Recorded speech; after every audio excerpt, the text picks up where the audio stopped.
Hey everyone, welcome to the channel and welcome to the end of year book tag.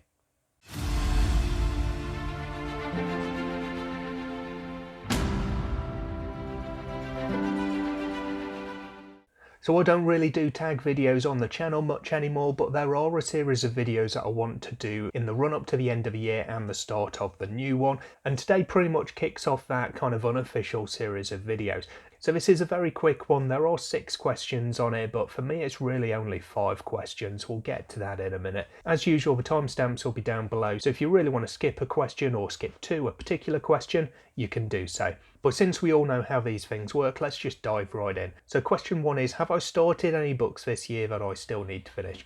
And the way I read this question doesn't really appeal to me. I don't put books down and come back to them at a later point. I don't generally DNF books. It's very rare that I do that, but if I do, they are gone. I'm not going to pick them up again later in the year and try again. So the answer to this question is always going to be just whatever I'm actually actively reading at the time. So I've got 2 books on the go at the moment. I expect to finish these probably within the next few days, depending on how work is at the start of next week. So on audio, I'm listening to The 13th Hour by Trudy Skies. This is book 1 in the Cruel Gods series, and it's very different to the fantasy that I normally read. I'm not going to go into kind of what my thoughts and feelings are on it, because we'll find out in my wrap-up, or if I do a dedicated review for it.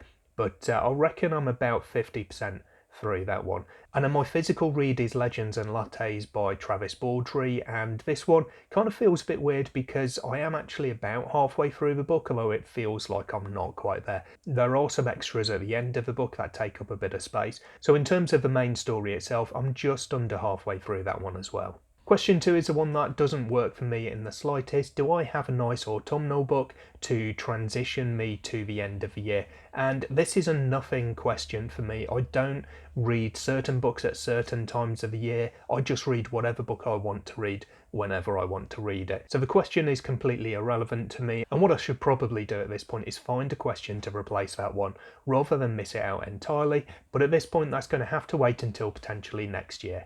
Question 3, is there a new release that I'm still waiting for?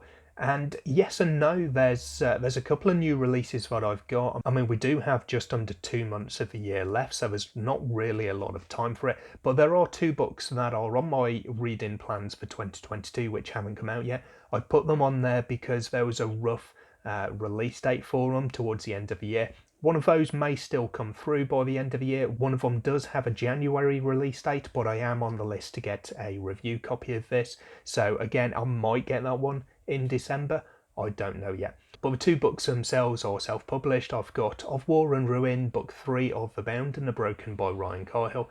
And I've got A Dual Sin, Book 2 of the Illborn Saga by Daniel T. Jackson. So both of these were among my highlights, or book 1 in the series were among my highlights in 2021. So hopefully I will get the chance to read these in 2022, but if not, it'll be early 2023. Question 4 is, what are 3 books that I want to read before the end of the year? And I do have 4 actually that I was considering as answers to this, but I'll leave one of them for the next question and go with the remaining 3. So I do still have some books that are in my 2022 reading plan that I've not yet got to. One of those is Beckoning of the Gate by Benjamin J. Ryan, which I've just recently received a physical copy of. So that's nicely timed because it's one of the books that I'm looking to read for Once Upon a Readathon in November. I've also got another self-published book, which at this point I'm going to be leaving for December, and this one is Blood of the Spear by Mark Timoney. So I've had a copy of this one for quite a while now, and I've not yet got to it, but it's on my list for this year, and at the end of this month I'll have 1 month left to tick that one off. So Blood of the Spear is going on my December TBR/MBR. And then the 3rd one is Aching God by Mike Shell, book 1 of the Iconoclasts. This is another one which I am probably now going to be reading in November because I put it up in a vote for my patrons as one of my November picks, and last time I checked this one was winning. So again, it's one of the books that I've been looking forward to for quite a while and has made it to the end of the year as part of my reading plan, so I've not got a lot of time left to tick that one off the list. Question 5 is there a book that I think may shock me and become my favourite book or one of my favourite books of the year? And this one's kind of difficult for me because I don't do 5-star predictions. I will only read a book if I think I'm going to enjoy it, because I'm not going to punish myself and read a book, generally speaking, that I'm pretty sure I'm not going to like. That's just a bit kind of alien to me. So I want to enjoy every book I read, and of course I hope that every book I read is going to be absolutely fantastic. There are a couple of books, I suppose, which could do well, but ultimately I've read some really good books this year, so I think it would take quite a bit for either of these to beat them. So part of this answer, I guess, is going back to one of my previous answers, dependent on the release date of a couple of those upcoming titles. If they fit in this year, then yes, maybe they could be one of my favourites of 2022. I'm currently in the middle of two, but do I really think that one of those may end up as my favourite of the year? I suppose there is one of them which I'm quite enjoying, and although both of them are very different to my usual tastes, I guess there's the possibility that the second half of the book can really bump the rest of the book up in my estimation, and maybe it can become one of my favourites of the year. That one, I guess I will find out very soon. And then there's the fourth of those books that I'm looking forward to reading before the year is out. So the one that I left for this question, that is the Forgetting Moon by Brian Lee Durfee, book one of the 5 Warrior Angels.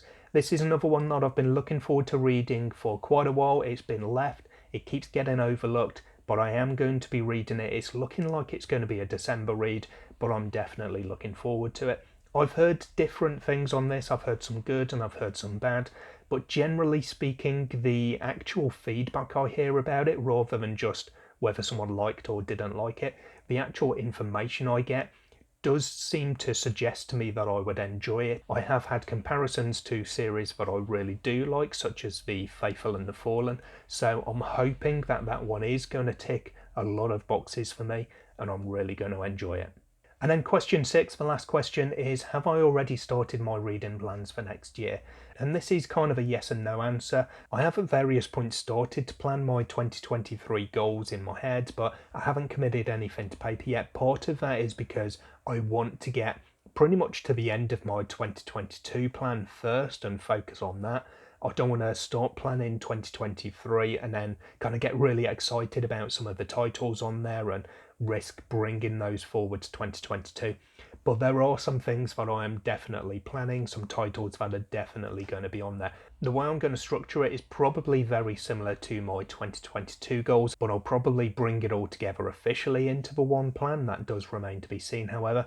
So I had a couple of videos that got included in my overall plan last year. One was a general reading goals video, and I split that up into different sections. So series I wanted to continue with, series that I wanted to actually finish because there was only just one or maybe 2 books left when I continue with it. There were series that I have the first book of on my shelves but I haven't got round to, so that was kind of a physical TBR aspect of the plan. And then there were other videos that were incorporated into the overall plan, so 10 self-published books that I want to read this year and also series that I want to start. So I'm going to do roughly the same thing again. Some categories may be dropped, some new categories may come in, I don't know yet, but I do have a bit of a rough plan, including some of the titles that are going to be on there. So I'm definitely looking forward to putting together that plan because I'm really excited about some of those books and trying some new titles, some new series and some new authors. And there we go, it's a short tag, so a pretty short video. Let me know in the comments down below if you've got specific answers to any of these questions that you'd like to share, or alternatively come and join us in my book club Discord where you can have conversations on this and a multitude of other book and non-book topics. That's me for today though, so I'll hopefully see you in the next video sometime soon. Until then, take care of yourselves, read some good books. Bye for now.